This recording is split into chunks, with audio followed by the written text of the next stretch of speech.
The purpose of Wealth Talk is to educate, inform, and hopefully entertain you on the subject of building your wealth. WealthBuilders recommends you should always take independent financial, tax, or legal advice before making any decisions around your finances. Welcome to episode 148 of Wealth Talk. My name is Christian Rodwell, the Membership Director for WealthBuilders, and I'm joined today by our founder, Mr. Kevin Whelan. Hi, Kevin. Hi, Chris. Good to be with you again. Yeah, and we've got a bit of a special episode today because we're very lucky to have a copy of your presentation from the BizX conference just a couple of weeks ago when you were live on stage. Woo-woo. I'm excited about that, the fact that we can capture it and share it. And in two formats, I guess, Chris, both video format for those who kind of want to see what the event looked like, and it was spectacular. And those who just want to listen and get that leverage, when they're running, when they're multitasking, whatever it is they want to do. So either way is good. Yeah, that's right. So we do have the video copy of the presentation available for anyone listening right now who wants to go and watch that with all the slides and see the huge audience there of over 1,500 business owners and entrepreneurs. And you can go and check that out by heading to wealthbuilders.co.uk/recurring revenue, all one word. And Kevin, just give us a summary then of what this event was all about. Yeah, so BizX stands for Business Excellence. And I think it was a long overdue idea, really, born from ActionCOACH, who are the largest coaching franchise in the world that help business owners become bigger and better business owners. And they invited world-class speakers to talk and to share ideas and thoughts. I suppose really to give an injection of ideas and inspiration post the pandemic, and to give people new ways to think about their business, which was the title of my presentation, a new way to look at your business in 2022. And I'd originally designed the presentation, Chris, for 2020. But it didn't happen, of course. And at that time, I would have shared the stage with lots of other people, lots of famous people who were also looking to, give their knowledge and inspiration. Bob Geldof being one of those. He wasn't available this time around, but it was a star-studded lineup of people sharing their knowledge, sharing their wisdom. And I hope, and I think now it's an ongoing event. So this was in Farnborough in Surrey, not too far from us, of course. But I think next year, and we'll announce that, I think, Chris, BizX will be in Liverpool in 2023. So I have no idea whether I'll be invited to speak again, but either way, we'll be action-packed from ActionCOACH. Absolutely. And of course, it was the launch of your new book that was co-authored with the founder of ActionCOACH, Brad Sugars. And that book is called The Wealth Coach. Mm-hmm. And hundreds of copies were sold. I know you were signing away all day and, we had great feedback from that. So anyone who's listening who'd like to grab a copy of that, that's going to be available on Amazon in the next week or so, can head to wealthbuilders.co.uk/wealthcoach. And we'll let you know as soon as that is available. But that's a really good book and, a lot of key lessons in there that we talk about across the podcasts. Yeah, I mean, essentially, it's more of a narrative style, walking, I suppose, a journey, a transitional journey, a transformational journey of a family who suffered tragedy like I did. So there's some parallels in the story, albeit the coach who's Frank, who's the coach in the book, is 68 years of age. I am not 68. It's not me. Anyway, the lessons are really to help the business owner create recurring income both inside and outside of the business, and also to help an employee who equally, the common denominator is always being time poor, successful people in their own right, of course, but successful at generating income is not successful at keeping it when things change. I think I said in the presentation, Chris, the new order is disorder.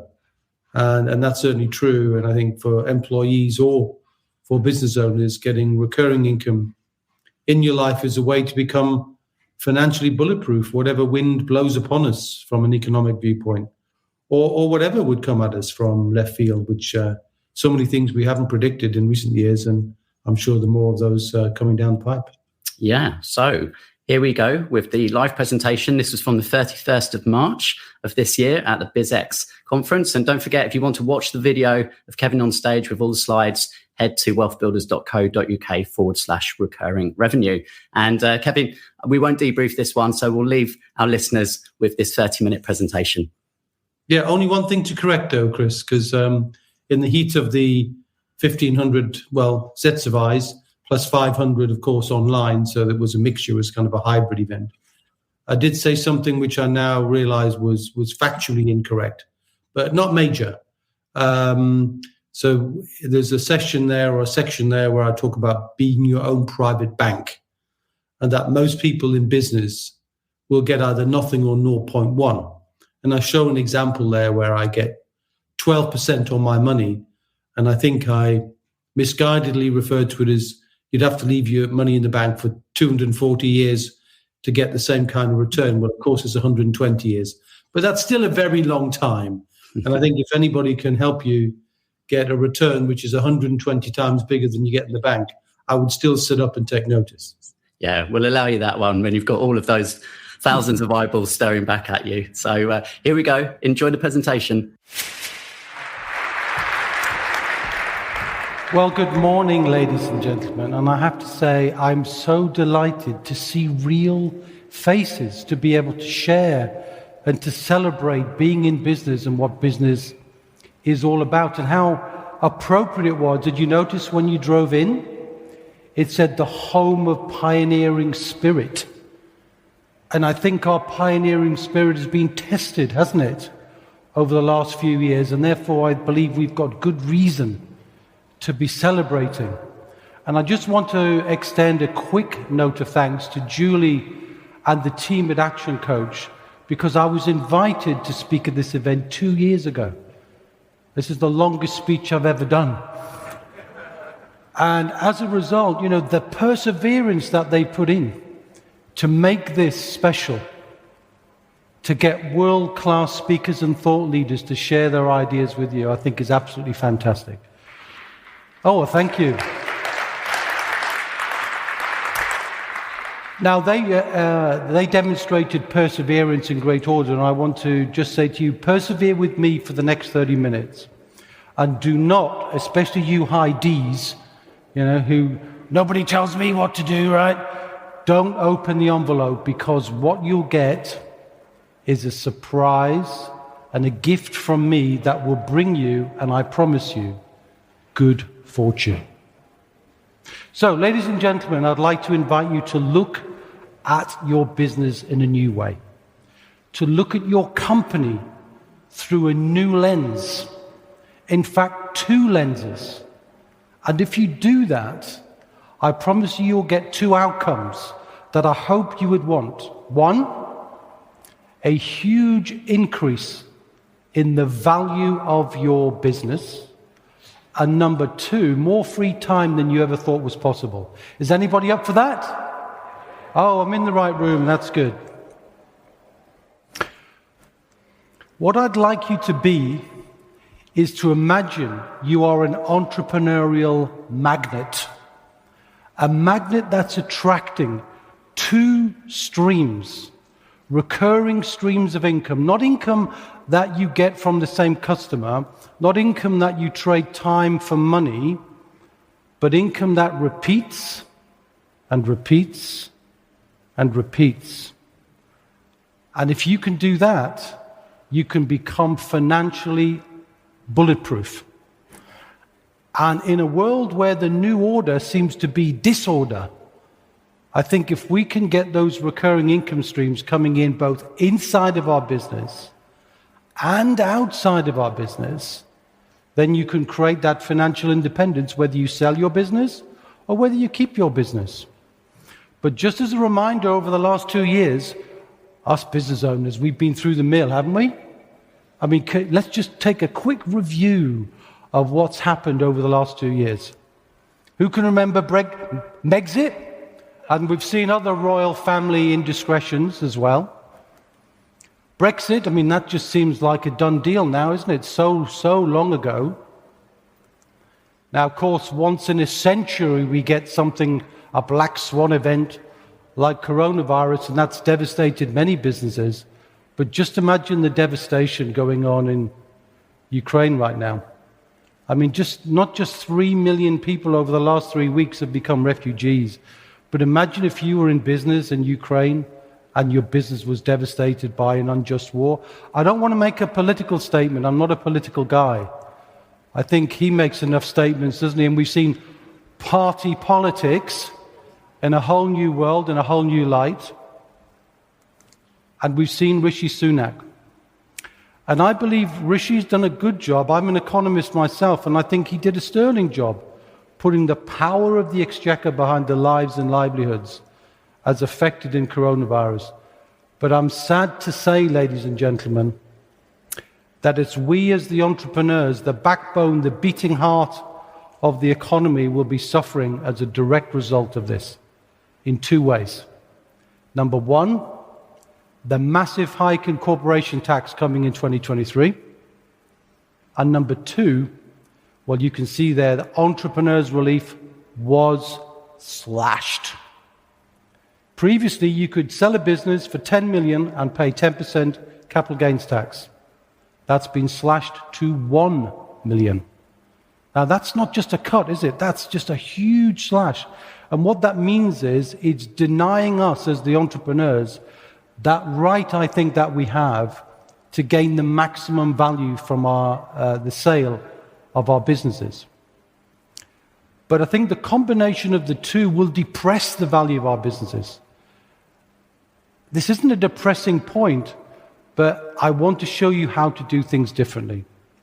But in order to do that, I need to invite you.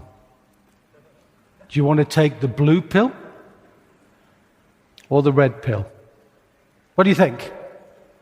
Take the blue pill and you wake up in your business on Monday morning, it will all have been a dream, and you believe whatever you want to believe. Take the red pill and I'll show you how deep the rabbit hole really goes. What do you think? Red? Who wants red? Right, we'll go down the red route. Shocking statistics coming your way. Now, see if you can work out what they are. Okay, so you can interact with me on this one. So I'm going to share with you some numbers. What do you think they might represent? 5 million. What do you think? It's the number of businesses in the UK. What about 50,000? That is the number of businesses that are sold each year in the UK. The vast majority of businesses that are up for sale don't get sold. Only 50,000 businesses are sold in the UK. Now, the data is sketchy, and I have rounded some of these numbers for effect, but it's approximately correct. What about 5,000? 5,000 is the number of businesses based on capital gains tax records who've claimed the maximum entrepreneurs' relief, now called something different, of course. 5,000 out of 5 million. So only 0.1% of the business-owning population are selling their businesses for more than £1 million. That's interesting, isn't it? Are we getting paid for our blood, sweat, and years? Well, most businesses, it would appear, seem to be selling at the average age of the business owner is 57 years of age. So it feels more like a retirement plan. And I meet many business owners, and here's an interesting number. What do you think this is? 5. What do you think? When I ask a business owner, I say, you know, according to Michael Gerber, that great book, The Purpose of a Business is to Sell It, when do you think you might be ready to sell your business? What do they say? About 5 years. Yeah, about 5 years. About 5 years, Kevin. That's a great plan. If I meet them again at a networking meeting live like this and say, when are you thinking about selling your business? What will they say? About 5 years, yeah. It's always about 5 years away. But of course, for many business owners, 5 years just doesn't come. Now, I'm very passionate about business owners. I mentioned I'm an economist, and I'm a business owner just like you. But my specialty is recurring income. I've spent my life building businesses around recurring income. And for my sins, I've also written a few books. And yesterday I arrived, and I was thrilled that the latest book, called The Wealth Coach, yes, I'll take that, written or co-authored by myself and Brad Sugars, which is really designed to try and help you understand the ways that you can create that recurring income, both inside and outside of your business. And I hope some of you will avail yourselves of this. It's a tenner. And by the way, the first speaker said, you know, you should take action. So who wants a copy of the book? Come and get it. Who's quick? Who's quick?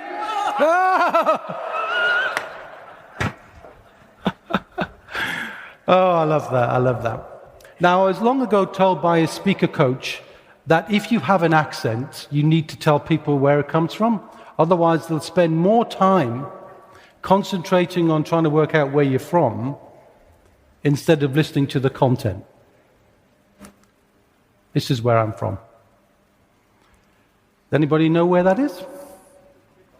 It's the Tyne Bridge. It's not the Sydney Harbour Bridge. It's the Tyne Bridge. And when I cross that bridge, I know I'm going home. And I was raised there.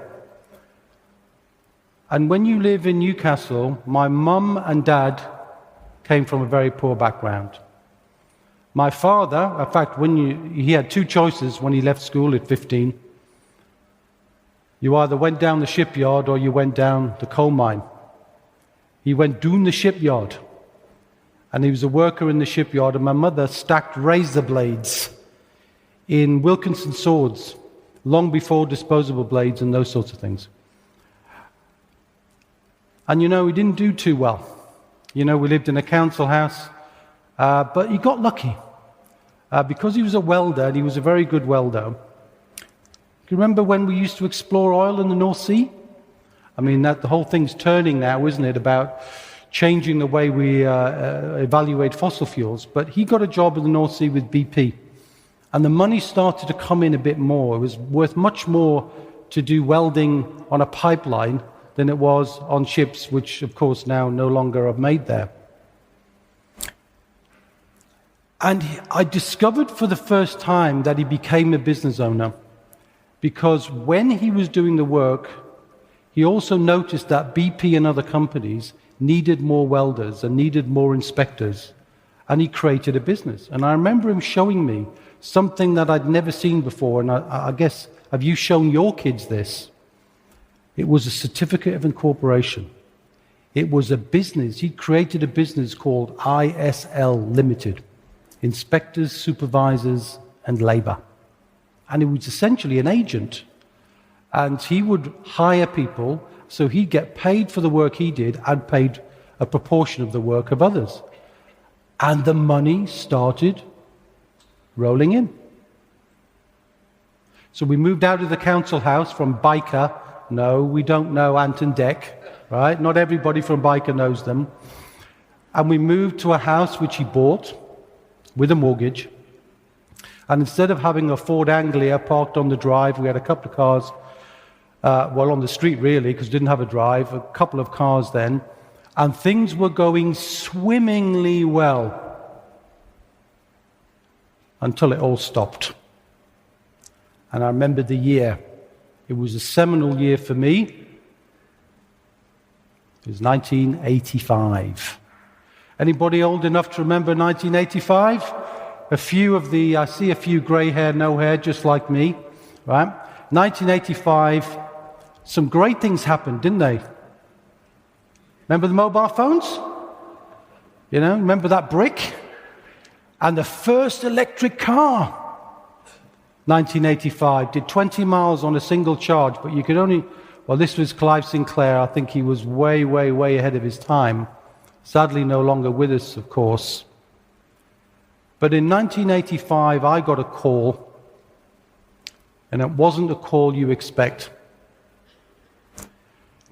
And the call that I got was, Kevin, your dad's dead. He died on the North Sea oil rig. He had a heart attack. They couldn't fly him off. They couldn't save him, and he died there. Now, that's a personal tragedy, and I'm not looking for sympathy here. That happened a long time ago. But the financial consequences to my dad as a business owner passed on to the family in a way that I want to share with you. You see, he didn't get round to things. And I've heard business owners say these two words to me, or these two sentences to me, almost every week of my life. Kevin, I've been meaning to get round to that, but I'm just too busy. Anybody ever said that? Yeah? Do you recognize that? You know, I'm genuinely trying to help you think about this stuff. Now, when my dad died, unfortunately, he was 46 years of age. He didn't have a business succession plan.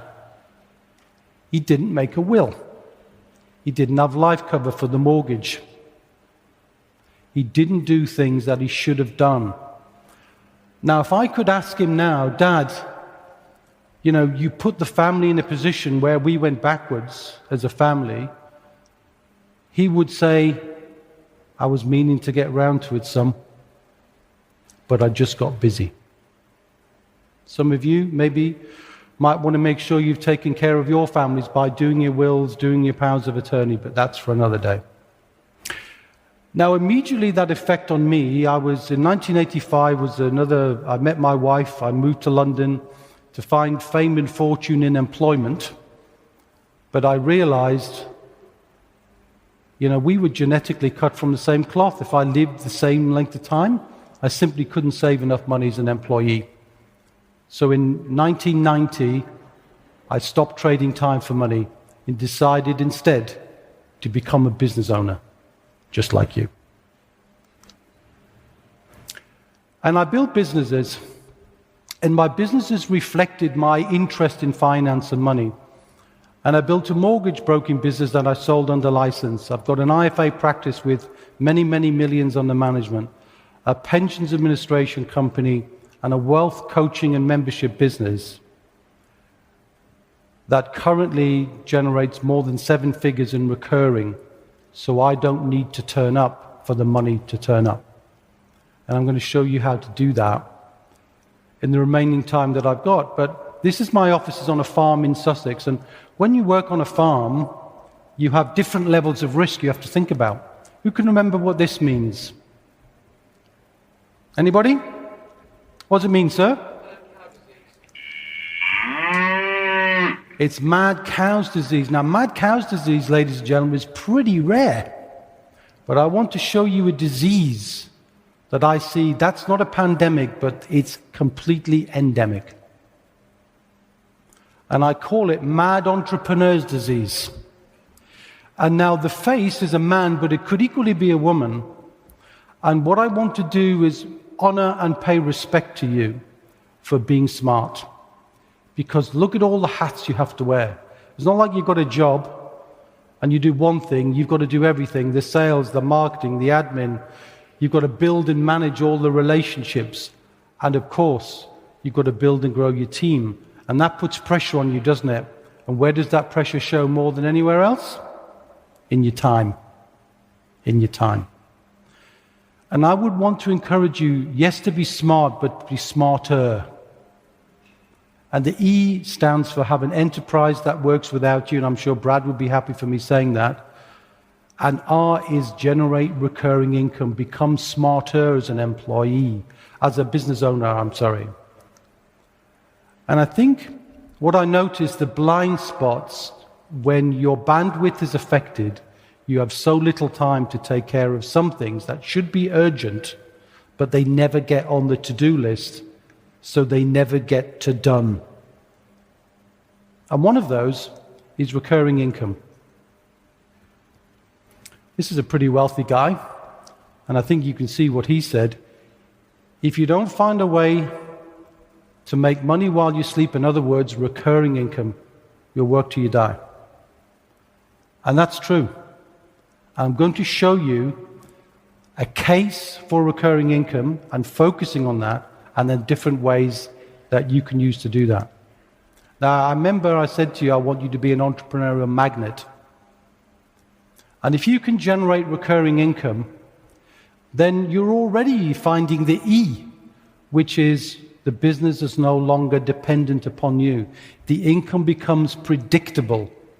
It's less risky, and that suits a business buyer and acquirer, because that's what they're buying is predictable revenue. So the more you have predictable revenue, the more your business is worth. And John Warriller, who wrote a great book called Built to Sell, definitely one worth looking at, said a business where the predominance of the income is recurring is worth 8 times more than a business that's trading a product for money or a service for money. What would you rather do? Work 8 times as hard to make the profit, and then a business acquirer sees the risk?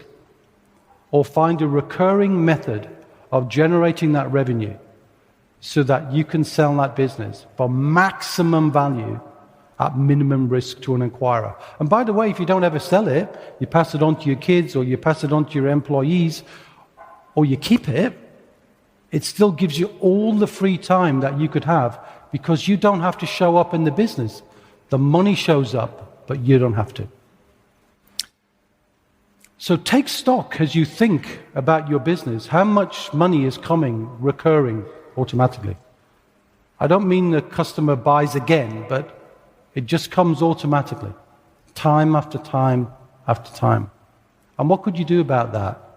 Because everybody can do something, and I spend my time trying to help business owners do that as a business wealth coach, to show them how they could find that. And usually I see things they don't see. But let's give you some real life examples. If you've got a product or a service, could you find a way to automate the delivery of that product, or automate the delivery of a service? And be curious about it. Can you think of things that you're doing, you're subscribing to, you're investing in a product or a service that you do or you buy? I do. I mean, this is Mr. Laithwaite, Tony Laithwaite. Does anybody know who Tony Laithwaite is? He sells wine by mail order, and he sells a lot of it to me, unfortunately. But he's worth 160 million. That's not bad. And you've seen the proliferation of food things, haven't you? Restaurant boxes and food boxes and so on. What about membership and subscriptions? You know, the value of the money from Amazon Prime coming from Mr. Bezos there, 25 billion a year. 25 billion. And that's before he ships a product. That's just the people paying the Prime figure. And I'm thinking Mr. Sugars is doing okay. 10,000 coaches all paying some kind of a fee. Now, these are examples of people who've mastered this, but what could you do to do something? Could you find some way to create a membership, some way to create a VIP experience, some way to create some form of relationship that people would willingly pay for? Now, you don't even have to have a business. You can create a gateway. A gateway is where you find an opportunity where people are looking, and you put the business together by connecting people. It's a connection idea. And this is, does anybody know who this is? Martin Lewis, the money-saving expert.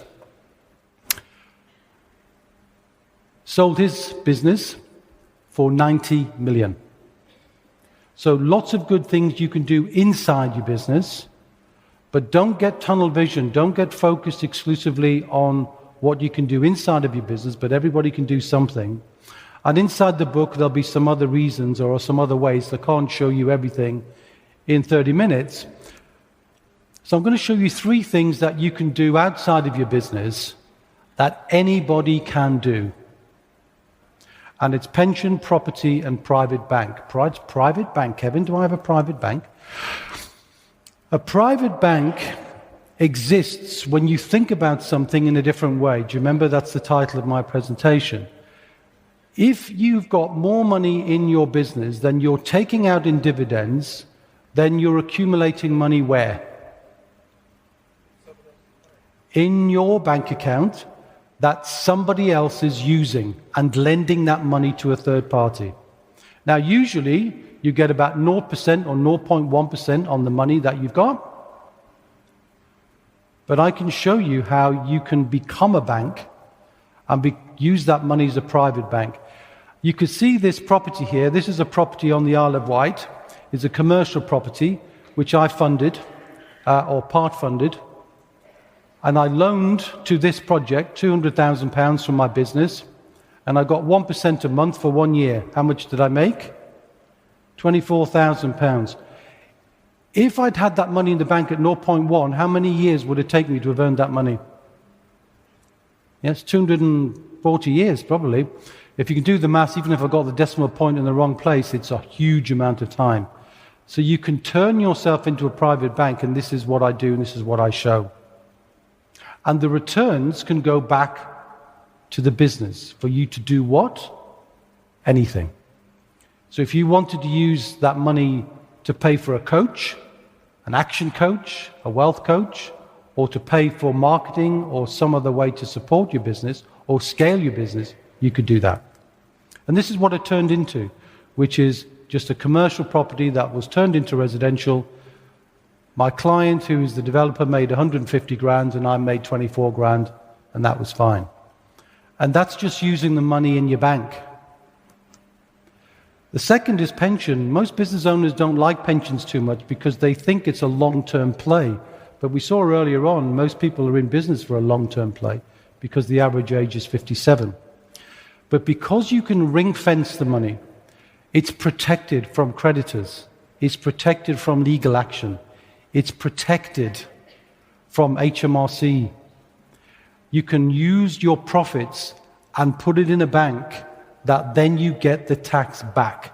So your corporation tax is refunded to you, but you still got access to your own private bank account. And it's income tax-free, corporation tax-free, capital gains tax-free, and inheritance tax-free. I don't know about you, that's pretty damn tax-free in my view. And there's a special kind of pension that I have expertise in. It's called a SSAS. Sorry about the complexity of the language, but that's HMRC for you. Wouldn't win any marketing prizes, you marketing gurus out there. Small self-administered scheme. And basically what it means is you own your pension. So instead of it being with a Legal and General or Aviva or any other company I could mention, the money belongs to you. And what you can do with that money is anything you want because you become the trustee. And we teach people how to be trustees. So if you want to buy funds, you can buy them at wholesale prices. So instead of paying 2%, which most people pay in the UK, you could probably pay 0.2. That's a huge reduction in fees. If you want to buy gold or commodities, you could do that. If you want to invest in crowdfunding or cryptocurrency. But the most popular investment is property. Most people are using their SSAS pensions in the UK, certainly with us, and we help thousands of business owners do that, to buy and acquire property because it gives them a diversification. And it's a great legacy because you can pool the money with your family, and what it allows you to do then is create an increase in the lifetime allowance. So I've got 5 people in mind. Okay, so wife, myself, and 3 children. That means the lifetime allowance now is 5 million, not 1 million, because you're pooling your assets. You can have up to 11 people in a small self-administered scheme. Okay. And then finally, lots of ways that you can buy and own property, and if you hold them in a SSAS, completely tax-free.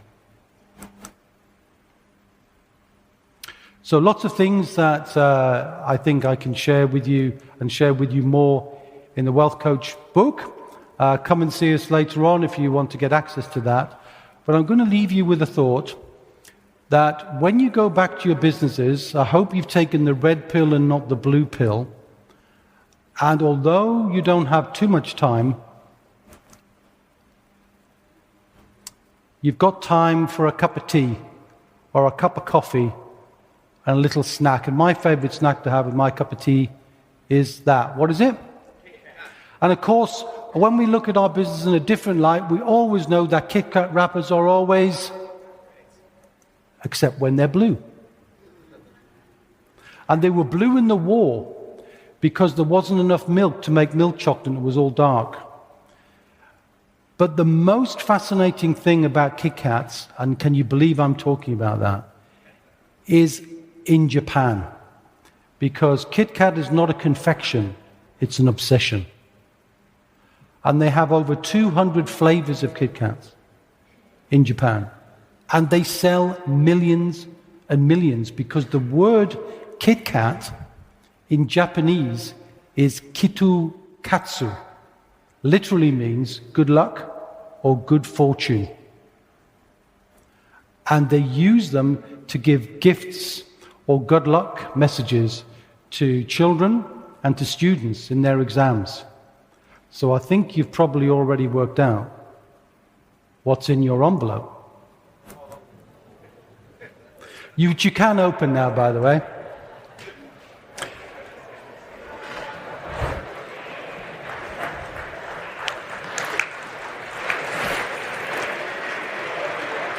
Wow, a round of applause for a Kit Kat. I never thought that would happen.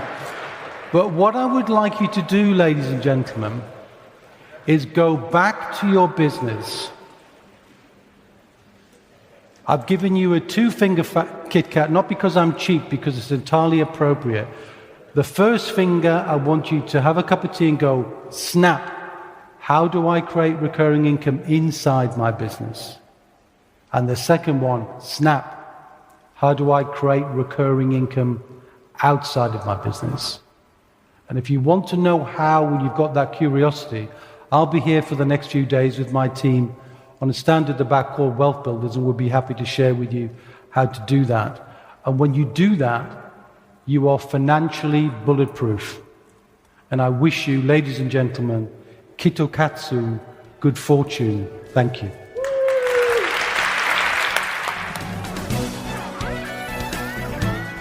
We hope you enjoyed today's episode. Don't forget that we are constantly updating our resources inside the WealthBuilders membership site to help you create, build, and protect your wealth. Head over to wealthbuilders.co.uk/membership right now for free access. That's wealthbuilders.co.uk/membership.